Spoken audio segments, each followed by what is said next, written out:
Hello student, मैं प्रशांत कुमार और आप देख रहे हैं मेरा यूट्यूब चैनल ईआरपी के क्लासेज। ईआरपी के क्लासेज में आप लोगों का स्वागत है। आज हम लोग हिंदी का first, second, third, fourth chapter देखेंगे। पहला चैप्टर जो है श्रम विभाजन, दूसरा है 20 के दांत, तीसरा है भारत संघ 81 के, चौथा चैप्टर है जो नाखून क्यों बढ़ते हैं। चारों चैप्टर का ऑब्जेक्टिव रिवाइज क्वेश्चन कर लेंगे, जो एग्जाम में इससे बाहर एक भी क्वेश्चन नहीं आएगा। चलिए हम लोग स्टार्ट करते हैं। पहला क्वेश्चन, श्रम विभाजन और जाति प्रथा, जो पहला टॉपिक का नाम है श्रम विभाजन और जाति प्रथा। श्रम विभाजन का पहला क्वेश्चन देखिएगा, श्रम विभाजन और जाति प्रथा के लेखक कौन है। सबसे पहले क्वेश्चन आता है कि लेखक हैं कौन। तो पहला ऑप्शन देखिएगा, डॉक्टर राम मनोहर लोहिया, बाबा भीमराव साहेब अम्बेडकर, महात्मा गांधी, डॉक्टर संपूर्णानंद। कौन थे श्रम विभाजन और जाति प्रथा के लेखक हैं? डॉक्टर भीमराव अम्बेडकर या बाबा भीमराव साहब अम्बेडकर। नेक्स्ट क्वेश्चन देखते हैं। दूसरा क्वेश्चन क्या है कि डॉक्टर अम्बेडकर के पिता का नाम क्या था?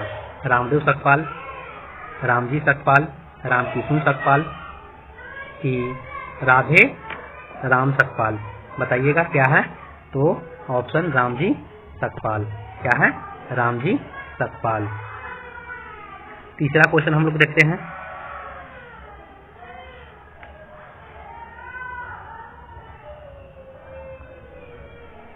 तीसरा क्वेश्चन क्या बोलता है कि आधुनिक सभ्य समाज कार्यकुशलता के लिए किसका आवश्यक मानता है? श्रम विभाजन को, जाति विभाजन को, जन विभाजन को, जाति विभाजन को। तो किसका मानता है? श्रम विभाजन को। नेक्स्ट क्वेश्चन देखते हैं हम लोग। चौथा नंबर क्वेश्चन देखते हैं, जाति प्रथा भारत में एक बेरोजगारी का क्या है कारण बनी हुई? प्रत्यक्ष रूप से कि प्रमुख रूप से? ए और बी दोनों, इनमें से कोई नहीं। तो कौन बनी जाति प्रथा जो प्रत्यक्ष और प्रमुख दोनों रूप से बना बेरोजगारी का एक कारण बना हुआ। पांचवा नंबर क्वेश्चन देखते हैं, मूक नायक क्या है? मूक नायक क्या है? वीवीआई आपके लिए है, बोर्ड के लिए। मूक नायक है क्या? अखबार है, पत्रिका है, पुस्तक है, कहानी संग्रह है। क्या है? तो पत्रिका है। मूक नायक क्या है? पत्रिका है। नेक्स्ट क्वेश्चन हम लोग देखते हैं। छठा नंबर क्वेश्चन देखते हैं, डॉक्टर भीमराव अम्बेडकर की मृत्यु कब और कहाँ हुई थी? 1956 में दिल्ली में, 1957 मध्य प्रदेश, 1958 वाराणसी, 1959 में बिहार में। कहाँ हुआ था? तो 1956 दिल्ली में हुआ था। नेक्स्ट क्वेश्चन देखते हैं हम लोग। 7 number question, doctor Bhimrao Ambedkar का जन्म हुआ था, कब हुआ था? 14 अप्रैल 1988, 14 अप्रैल 1989, 14 अप्रैल 1890, 14 अप्रैल 1891। तो क्या हुआ था? 14 अप्रैल 1891 में हुआ था।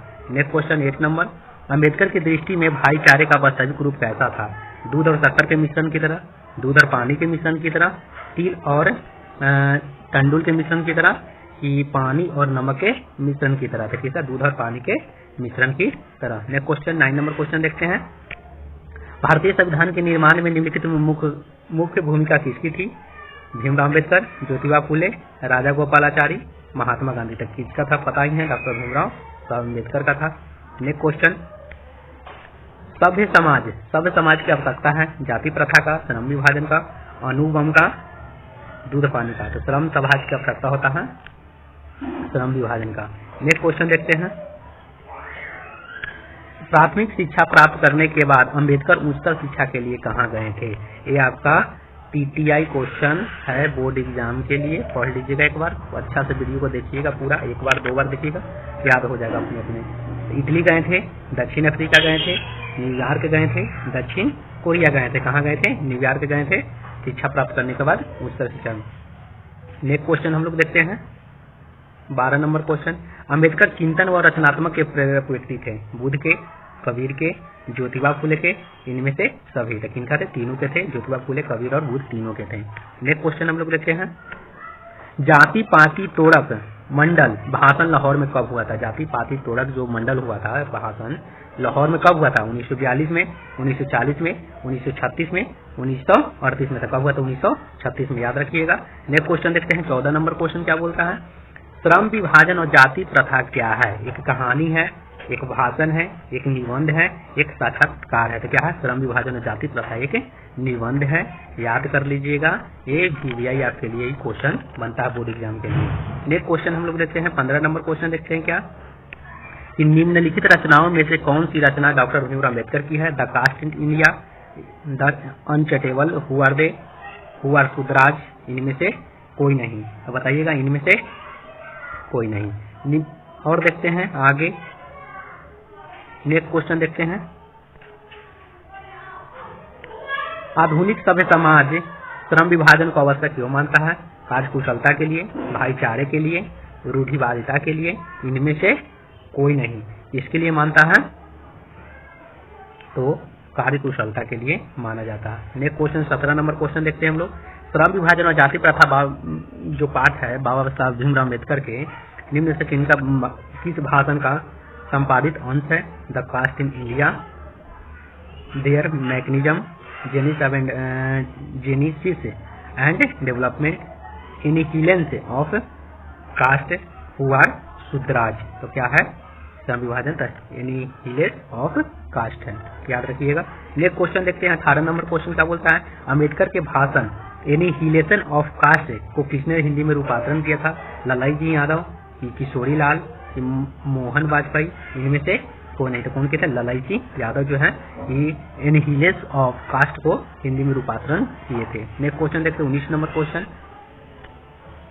कि अम्बेडकर का जन्म किस परिवार में हुआ था? ब्राह्मण में, क्षत्रिय में, दलित में, कायस्थ में। जो अम्बेडकर का जन्म जो हुआ था वो दलित परिवार में हुआ था।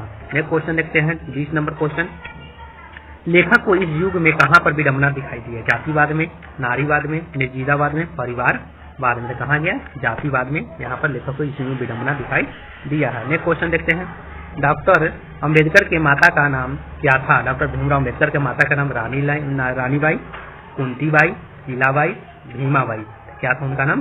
भीमाबाई। नेक्स्ट क्वेश्चन देखते हैं कि डॉक्टर अम्बेडकर को पीएच डिग्री कब धारण किया था? 1920 में, 1918 में, 1916 में, 1914 में। बताइए तो 1916 इसका राइट आंसर होगा। नेक्स्ट क्वेश्चन देखते हैं। नेक्स्ट क्वेश्चन 23 नंबर क्वेश्चन देखते हैं। लेखक की दृष्टि में विडंबना की बात करता है। जातिवाद के पोषकों की कमी नहीं है, जातिवाद के पोषक नगण्य है, आर्थिक दृष्टि से जातिवाद उचित है, जातिवाद लोकतंत्र के विरुद्ध नहीं है। तो इसका राइट आंसर हो जाएगा जातिवाद के पोषकों की कमी नहीं है। नेक्स्ट क्वेश्चन देखते हैं 24 नंबर। 24 नंबर, लेखक की दृष्टि में आदर्श समाज कैसा होना चाहिए? जिसमें स्वतंत्रता, पहला ऑप्शन, जिसमें स्वतंत्रता और समता का भ्रातृत्व हो, जिसमें सभी धनी हो, जिसमें क्या हो? सभी पढ़े लिखे हो, जिसमें सभी स्वस्थ लोग हो। तो कौन सा होगा? जिसमें स्वतंत्रता, समता, मस्तित्व का भाव हो, वही आदर्श समाज होता है। नेक्स्ट क्वेश्चन हम लोग देखते हैं 25 नंबर। लेखक बेरोजगारी का प्रमुख और प्रत्यक्ष कारण किसे मानता है? अशिक्षा को, जनसंख्या को, जाति प्रथा को, उद्योग धंधे को। तो किसको मानता है? तो जाति प्रथा को। किसको? जाति प्रथा को। नेक्स्ट क्वेश्चन देखते हैं। The caste in India, their mechanism किनकी रचना है? भीमराव अम्बेडकर की, राम मनोहर लोहिया की, महात्मा गांधी की, सुखदेव की। तो किनका है? भीमराव अम्बेडकर की है। नेक्स्ट क्वेश्चन देखते हैं हम लोग। आर्थिक पहलू से जाति प्रथा है लाभदायक है, हानिकारक है, अनुकूल है, इनमें से सभी। तो क्या होगा? आर्थिक पहलू से जो जाति प्रथा जो है हानिकारक है। नेक्स्ट क्वेश्चन देखते हैं 28 नंबर। डॉक्टर भीमराव अम्बेडकर का जन्म कहाँ हुआ था? महू मध्य प्रदेश में, गोरखपुर के उत्तर प्रदेश में, डुमराव बिहार में, कि दानकुनी पश्चिम बंगाल में। तो कहाँ हुआ था उनका जन्म जो हुआ था? महू मध्य प्रदेश में हुआ था। याद रखिएगा डॉक्टर भीमराव अम्बेडकर का जन्म जो हुआ था महू मध्य प्रदेश में हुआ था। ये आपका VVI क्वेश्चन है। क्या है? VVI क्वेश्चन है 2022 के लिए। नेक्स्ट क्वेश्चन देखते हैं हम लोग 29 number question. Doctor Bhimrao Ambedkar किस पत्रिका का संपादन किया है? उज्ज्वल भारत, उड़ता भारत, बहिष्कृत भारत, पुरस्कृत भारत। कौन सा पुस्तक किए हैं? तो बहिष्कृत भारत का। नेक्स्ट क्वेश्चन 30 नंबर क्वेश्चन देखते हैं हम लोग। भारतीय संविधान सभा के निर्माता के रूप में किसे मानते हैं? महात्मा गांधी, भीमराव अम्बेडकर, कि पंडित जवाहरलाल नेहरू, कि सुभाष चंद्र बोस। किनको मानते हैं? भीमराव अम्बेडकर को मानते हैं। नेक्स्ट क्वेश्चन देखते हैं हम लोग। अब जो फर्स्ट चैप्टर खत्म हो गया, अब सेकंड चैप्टर में चलते हैं। 20 के दांत कहानी, जो शीर्षक कहानी 20 के दांत, उसका हम क्वेश्चन इंपॉर्टेंट देखते हैं। पहला क्वेश्चन देखिएगा, 20 के दांत कहानी के लेखक सबसे पहले जानेंगे कि लेखक हैं कौन। तो देखिएगा,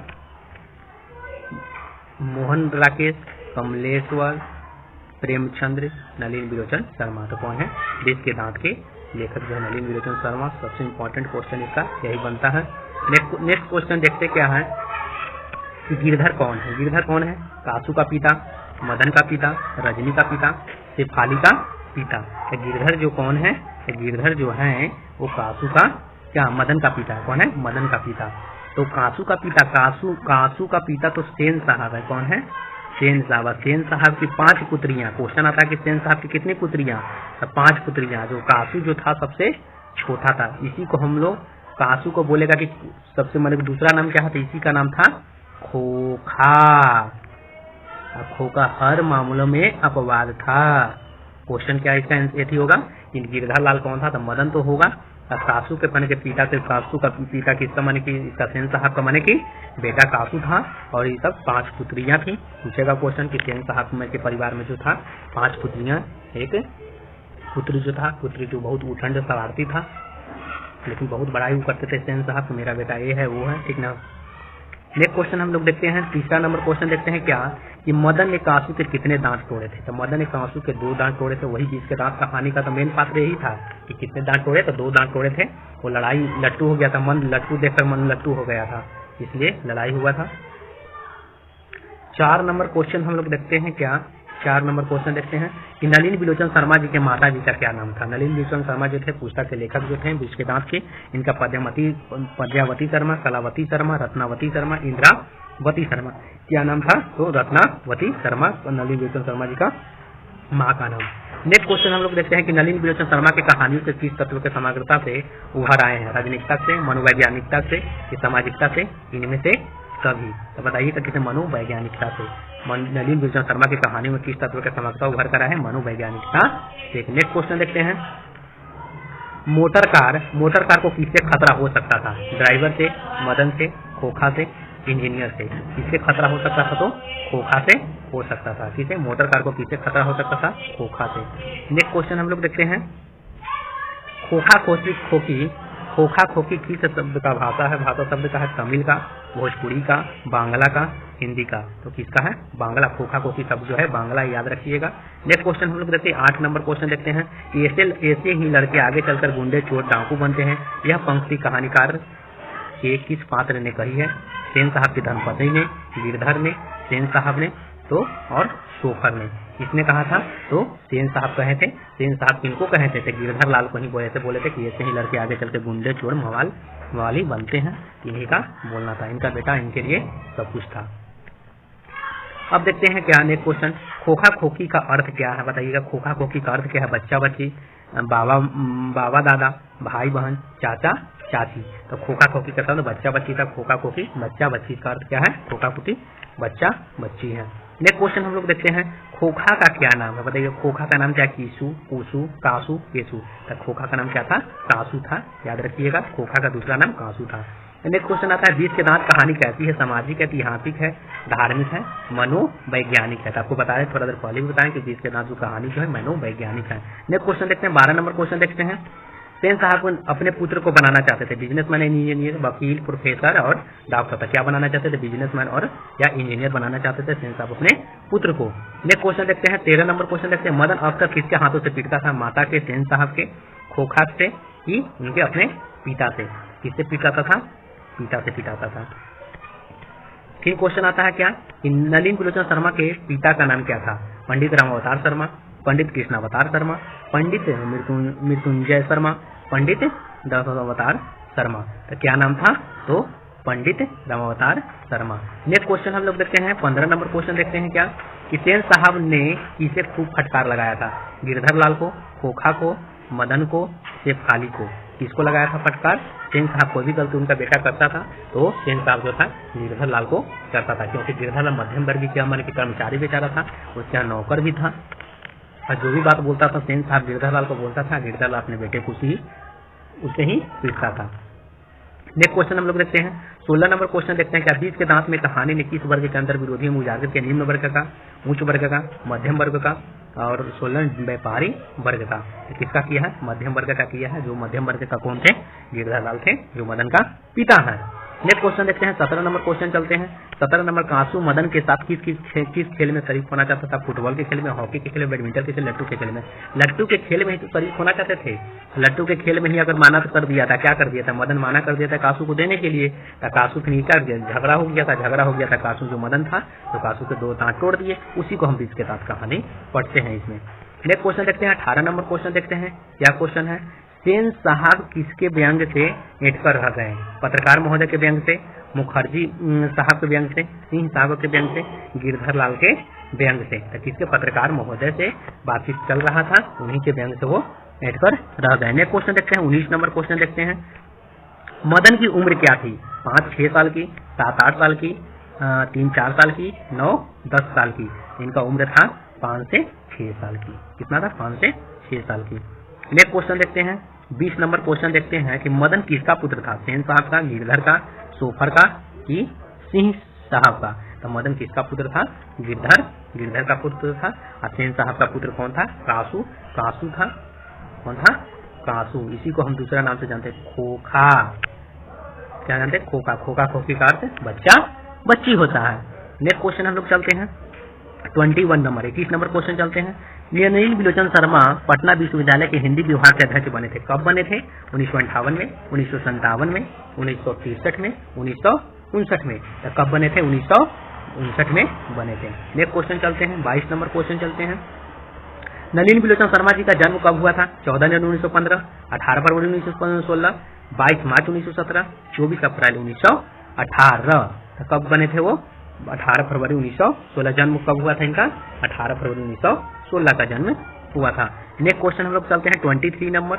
नेक्स्ट क्वेश्चन, नलिनी बिलोचन शर्मा जी की मृत्यु कब हुआ था? 12 सितंबर 1961, 14 सितंबर 1961, 16 सितंबर 1961 या 18 सितंबर 1961। कब हुआ था? 12 सितंबर 1961। नेक्स्ट क्वेश्चन चलते हैं हम लोग। नलिनी बिलोचन शर्मा जी का जन्म कहाँ हुआ था?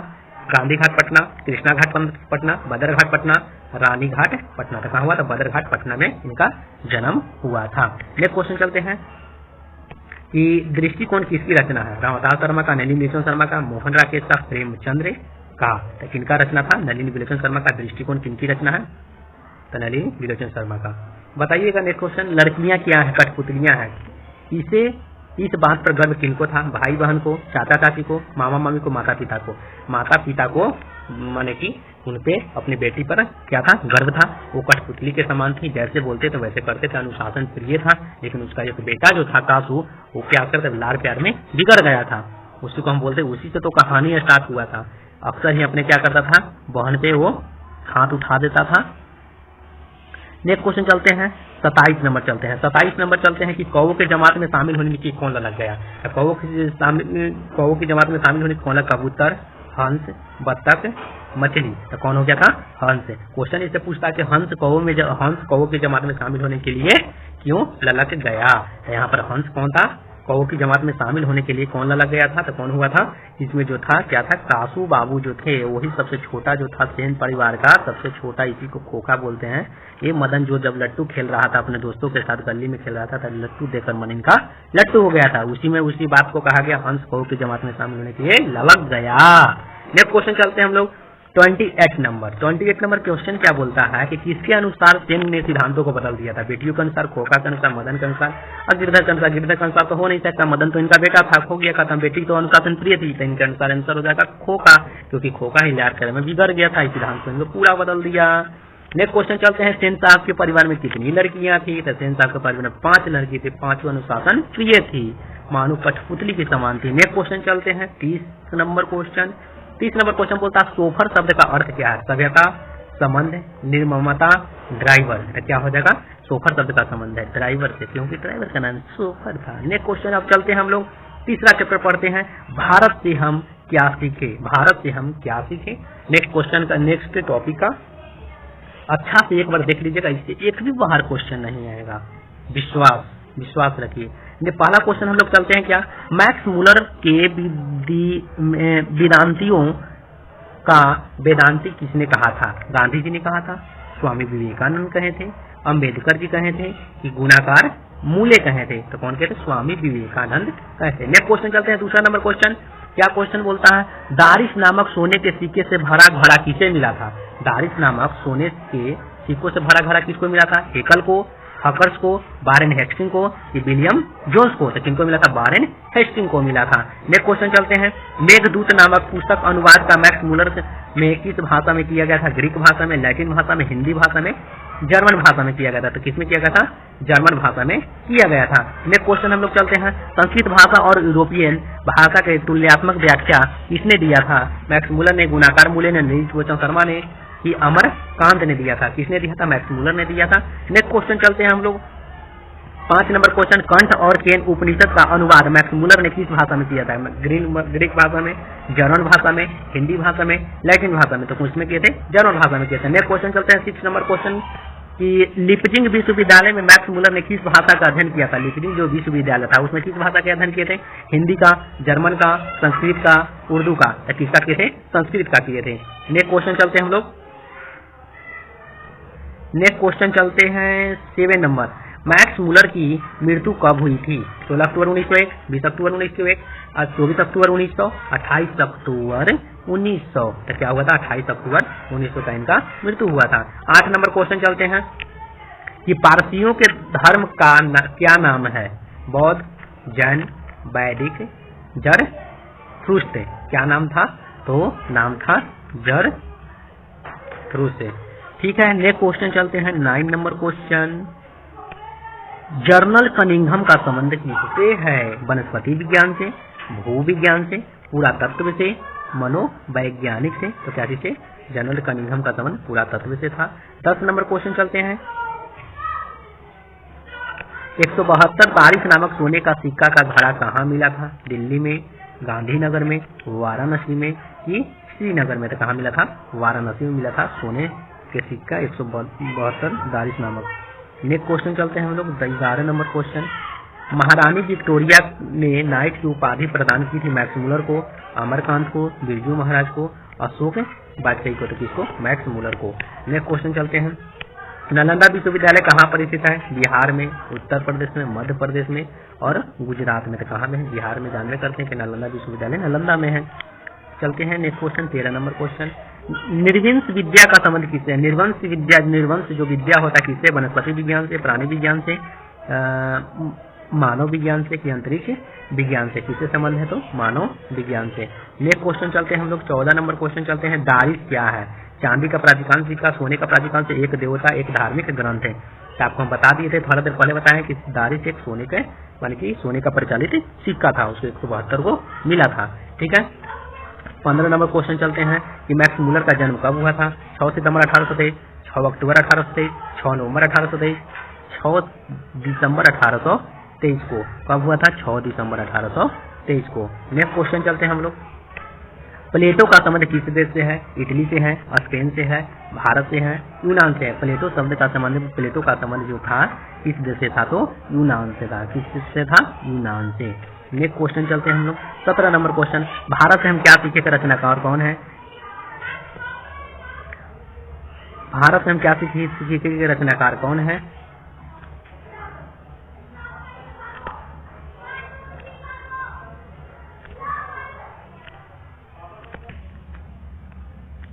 सत्रह नंबर क्वेश्चन हम लोग देखते हैं, भारत से हम क्या सीखे का जो 17 नंबर क्वेश्चन है, भारत से हम क्या सीखे के रचनाकार कौन है? विवेकानंद है, मैक्स मुलर है, रविंद्रनाथ ठाकुर, दयानंद सरस्वती। तो कौन है? मैक्स मुलर है। नेक्स्ट क्वेश्चन देखते हैं हम लोग 18 नंबर क्वेश्चन देखते हैं, शाहनामा के रचनाकाल है 7वीं 8वीं सदी का, 10वीं 11वीं सदी का, 4वीं 5वीं सदी का कि 5वीं 6वीं सदी का? शाहनामा के रचनाकाल जो कौन सा सदी का है बताइएगा? तो 10वीं 11वीं सदी का हो जाएगा। नेक्स्ट क्वेश्चन हम लोग देखते हैं 19 नंबर क्वेश्चन देखते हैं कि संस्कृत का अग्नि शब्द लैटिन के किस रूप में मिलता है? एग्निस के रूप में, अग्निस के रूप में, इग्निस के रूप में कि ओग्निस के रूप में? किसमें मिलता है? तो इग्निस के रूप में मिलता है। नेक्स्ट क्वेश्चन देखते हैं 20 नंबर क्वेश्चन, हरकत थे, हरकत क्या थे? वनस्पति वैज्ञानिक, भूगर्भ शास्त्री, प्राणी वैज्ञानिक कि पुरातत्वविद थे? तो कौन थे? वनस्पति वैज्ञानिक थे। नेक्स्ट क्वेश्चन देखते हैं 21 नंबर क्वेश्चन देखते हैं, सर विलियम जोन ने भारत की यात्रा कब की थी? 1957 में, 1750 में, 1790 ईस्वी में, 1783 ईस्वी में? तो 1783 ईस्वी राइट आंसर इसका हो जाएगा। 22 नंबर नेक्स्ट क्वेश्चन देखते हैं 22 नंबर, मुंडा किस देश की जाति है? क्या है मुंडा? किस देश की जाति है? मंगोल की, चीन की, मुल्तान की, भारत की? तो मुंडा जो है कि भारत की जाति है। नेक्स्ट क्वेश्चन देखते हैं 23 नंबर, भारत से हम क्या सीखे पाठ के नए सिकंदर विशेषण किसके लिए प्रयुक्त हुआ है? भारत के वीरों के लिए, यूरोप के वीरों के लिए, कि युवा अंग्रेज अधिकारियों के लिए? उपयुक्त में से कोई नहीं, तो युवा अंग्रेज अधिकारियों के लिए यूज किया गया। नेक्स्ट क्वेश्चन हम लोग देखते हैं, भारत जो है कहाँ बसता है? भारत कहाँ बसता है? दिल्ली के पास, मुंबई में, शहरों में, गाँवों में? अब भारत जो है गाँव में बसता है। नेक्स्ट क्वेश्चन देखते हैं 25 नंबर, मैक्समुलर का जन्म कहाँ हुआ था? रत्ना पार्क नेपाल में, Dessau Germany, Washington America, Delhi Bharat. तो कहाँ हुआ था वो? डेसाउ जर्मनी में। नेक्स्ट क्वेश्चन देखते हैं हम लोग 26 नंबर, वारेन हेस्टिंग था भारत का गवर्नर जनरल, भारत का राजा, महान दार्शनिक, प्रसिद्ध समाज सुधारक? तो कौन था? भारत का गवर्नर जनरल वारेन हेस्टिंग था। नेक्स्ट क्वेश्चन देखते हैं 27 नंबर, मैक्स मुलर के पिता का नाम क्या था? विल्हेम मुलर, हेस्टिंग्स मुलर, जॉनसन मुलर, पीटर मुलर? तो क्या नाम था? तो विल्हेम मुलर था। नेक्स्ट क्वेश्चन देखते हैं 28 नंबर क्वेश्चन, रत्न मानव का अर्थ क्या है? लघु मानव, महामानव, प्राचीन मानव, निर्धन मानव? तो क्या था? प्राचीन मानव था। नेक्स्ट क्वेश्चन देखते हैं 29 नंबर, 29 नंबर क्वेश्चन, पीछे वाराणसी के पास सोने के सिक्के से भरा एक घड़ा मिला था? वारेन हेस्टिंग को, विलियम मुलर को, फ्रैंसिस मैक्स मुलर को? इनमें से कोई नहीं, किनको? वारेन हेस्टिंग्स को मिला था। कितना मिला था? तो 172 मिला था, याद रखिएगा। नेक्स्ट क्वेश्चन चलते हैं 30 नंबर, 30 नंबर क्वेश्चन क्या बोलता है? किसके अध्ययन क्षेत्र में भारत के कारण नवजीवन का संचार हुआ था? विधि शास्त्र, नीति कथा, भाषा विज्ञान, दैवत विज्ञान? तो किसका? नीति कथा का। नेक्स्ट क्वेश्चन चलते हैं। अब देखिए हम लोग क्वेश्चन पढ़ते हैं, किसका पढ़ते हैं? नाखून क्यों बढ़ते हैं? चौथा जो चैप्टर है नाखून क्यों बढ़ते हैं, इसका ऑब्जेक्टिव अच्छा खासा पूछा, 20 के दांत, और इससे ऑब्जेक्टिव बहुत पूछता है। इसे चलते हम लोग पढ़ते हैं। इसका पहला क्वेश्चन हम लोग करते हैं कि नाखून क्यों बढ़ते हैं के निबंधकार कौन है? सबसे पहले तो निबंधकार जितना है रख लीजिएगा, कौन रचना किसका है, उसके क्वेश्चन 2-3 क्वेश्चन आपको ऑब्जेक्टिव में पूछेगा। तो गुलाब राय हैं, शांति प्रिय द्विवेदी हैं, प्रताप नारायण मिश्र हैं, आचार्य हजारी प्रसाद द्विवेदी हैं। तो नाखून क्यों बढ़ते हैं के लेखक आचार्य हजारी प्रसाद द्विवेदी हैं। नेक्स्ट क्वेश्चन हम लोग चलते हैं कि द्विवेदी जो थे निर्लज अपराधी किसे कहा है? नाखून को, चोर को, डाकू को, बदमाश को? किनको बोला है? नाखून को बोला है, क्योंकि नाखून का ही चैप्टर है लिखा गया द्विवेदी प्रसाद के द्वारा लिखा गया, इसमें नाखून के बारे में चर्चा किया गया है। नेक्स्ट क्वेश्चन देखते हैं, काम सूत्र जो था किनकी रचना है? काम सूत्र किनकी रचना है? हजारी प्रसाद द्विवेदी की, पतंजलि की, वात्स्यायन की, रामानुजम की? तक इसका वात्स्यायन की है। नेक्स्ट क्वेश्चन चलते हैं 4 नंबर, सिकथ का अर्थ क्या है? साबुन, मुहावर, दर्पण, मोम? तो क्या अर्थ है? मोम अर्थ है। इसका आंसर राइट आंसर मोम हो जाएगा। सिकथ का अर्थ है मोम हो जाएगा। महाभारत क्या है? महाभारत जो उपन्यास है, कहानी है, शास्त्र है, पुराण है? तो महाभारत क्या है? कि पुराण है। नेक्स्ट क्वेश्चन चलते हैं, किस देश के लोग बड़े बड़े नख पसंद करते हैं? ये आपका हो गया एकदम VVI और TTI क्वेश्चन, आपका एग्जाम बोर्ड के लिए एकदम रट जाइए, घोर के पी जाइए इसको। किस देश के लोग बड़े बड़े नख पसंद करते हैं? गौड़ देश के लोग, कैकाय, बाहिक, गंधार? तो क्या हो जाएगा इसका राइट आंसर? गौड़ देश के लोग बड़े बड़े नख पसंद करते हैं। आप बताइएगा, बड़े बड़े नख पसंद करते हैं, फिर छोटे छोटे नख कौन पसंद करते हैं? दक्षिणात्य के, पूर्वात्य के, मालव के, मध्य एशियन के? दक्षिणात्य के छोटे छोटे नख पसंद करते हैं। हजारी प्रसाद द्विवेदी का जन्म कब हुआ था? जन्म भी याद रखिएगा सब चीज का। 1905 ईस्वी में, 1907 ईस्वी में, 1909 ईस्वी में, 1911 ईस्वी में? तो कब इनका जन्म हुआ था? 1907 ईस्वी में हुआ था। नेक्स्ट क्वेश्चन चलते हैं, हजारी प्रसाद द्विवेदी जी का जन्म हुआ था कहाँ से? 1900 तो पढ़ लिए। तो पहला है समस्तीपुर बिहार में, बलिया बिहार में, बलिया उत्तर प्रदेश में, इलाहाबाद उत्तर प्रदेश में? तो कहाँ जन्म हुआ था? बलिया उत्तर प्रदेश। हजारी प्रसाद द्विवेदी जी का जन्म हुआ था। कब हुआ था? तो हुआ था 1907 में, बलिया उत्तर प्रदेश में। नेक्स्ट क्वेश्चन हम लोग देखते हैं 10 नंबर क्वेश्चन, कि कौन मनुष्य का आदर्श नहीं बन सकता है? शेर, बंदरिया, भालू, हाथी? तो कौन नहीं बन सकता है? तो मनुष्य का आदर्श बंदरिया नहीं बन सकती है। नेक्स्ट क्वेश्चन देखते हैं 11 नंबर क्वेश्चन देखते हैं कि देवताओं का राजा किन्हें संबोधित किया जाता है? महादेव को, विष्णु को, इंद्र को, ब्रह्मा को? देवताओं का राजा इंद्र को संबोधित किया जाता है। नेक्स्ट क्वेश्चन देखते हैं हम लोग, नख किसका प्रतीक है? मानवता का, पशुता का, ये और भी दोनों का, इनमें से कोई नहीं था। किसका है? नख जो है प्रतीक है मनुष्यता पशुता का है। नेक्स्ट क्वेश्चन देखते हैं 13 नंबर, पृथ्वीराज रासो किसका संपादन है? हजारी प्रसाद द्विवेदी का, मैक्स मुलर का, सुमित्रा नंद पंत का, नलिन विलोचन शर्मा जी का। तो किसका? हजारी प्रसाद द्विवेदी का। नेक्स्ट क्वेश्चन देखते हैं, काशी हिंदू विश्वविद्यालय से हजारी प्रसाद द्विवेदी को कौन सी उपाधि दिया गया था? पद्म भूषण, अशोक चक्र, विजय चक्र, ज्योतिषाचार्य। तो क्या मिला था उनको? तो अशोक चक्र मिला था। काशी हिंदू विश्वविद्यालय से हजारी प्रसाद द्विवेदी को कौन सा? अशोक चक्र। नेक्स्ट क्वेश्चन देखते हैं 15 नंबर क्वेश्चन देखते हैं कि हजारी प्रसाद द्विवेदी कब पद्म भूषण की उपाधि से सम्मानित किए गए थे?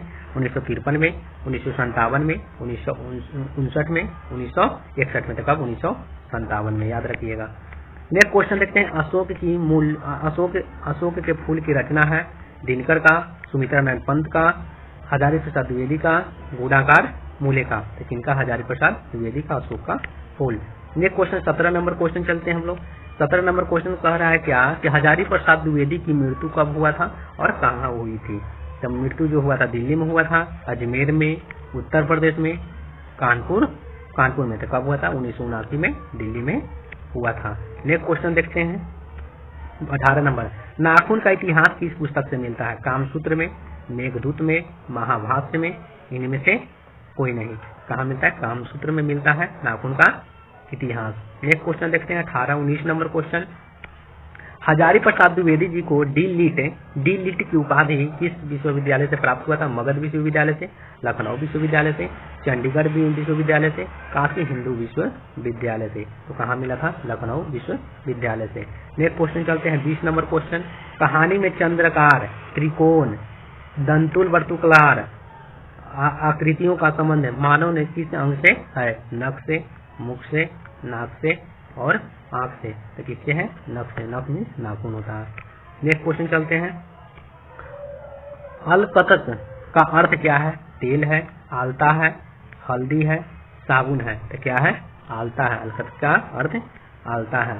नेक्स्ट क्वेश्चन हम लोग चलते हैं 22 नंबर क्वेश्चन चलते हैं कि द्विवेदी जी को साहित्य अकादमी पुरस्कार किस रचना पर मिला था? अशोक के फूल पर, आलोक पर्व पर, अनाम दास का पोथा पर कि कल्प लता पर। किस पे मिला था? तो आलोक पर्व पर मिला था तो साहित्य अकादमी पुरस्कार।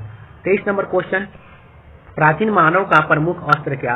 अस्त्र शस्त्र था, दांत था, नाखून था, पैर था, पत्थर का औजार था। प्राचीन मानव का जो प्रमुख अस्त्र क्या था? तो नाखून था। नेक्स्ट क्वेश्चन चलते हैं हम लोग, आर्यों के पास क्या था?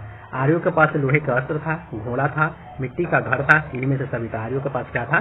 घोड़ा था। राइट आंसर घोड़ा हो जाएगा। 25 नंबर क्वेश्चन देखिएगा, सब पुराने अच्छे नहीं होते और सब नए खराब नहीं होते। किसने कहा था? पतंजलि साहब कहे थे, कालिदास, बादशाह ने, कबीर ने। किसने कहा था? तो कालिदास ने।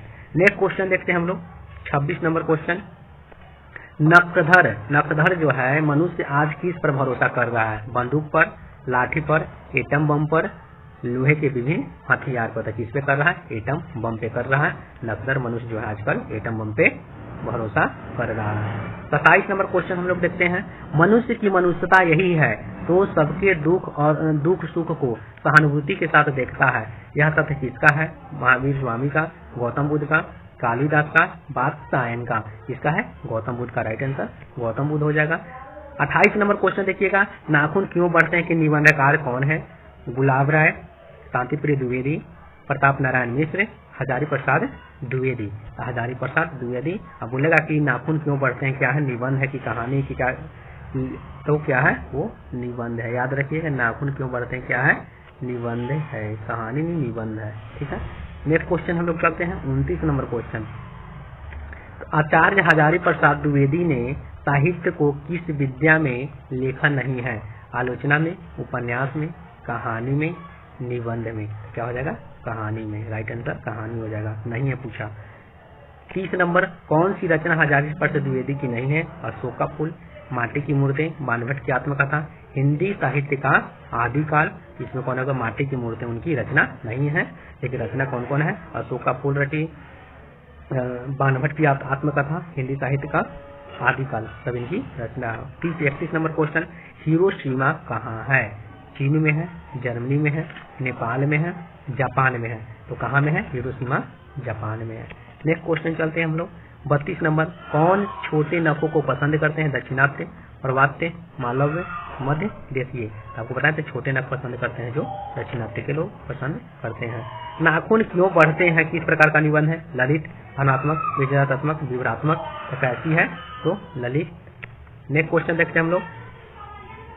34 नंबर क्वेश्चन हम लोग देखते हैं। दधीची की हड्डी से क्या बना था? तलवार बना था, त्रिशूल बना था, इंद्र का वज्र बना था, इनमें से कुछ नहीं बना था। तो क्या? इंद्र का वज्र बना था। नेक्स्ट क्वेश्चन हम लोग देखते हैं। 35 नंबर क्वेश्चन देखते हैं। लेखक के अनुसार मनुष्य के नाखून किसके जीवन प्रतीक है? मनुष्यता के, सभ्यता के, पांचवी वृत्ति के, सौंदर्य के। तो कौन होगा? पांचवी वृत्ति के। नेक्स्ट क्वेश्चन देखिएगा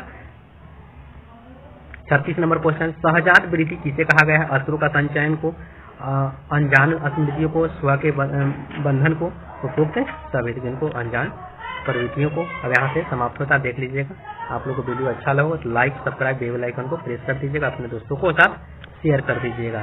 थैंक यू।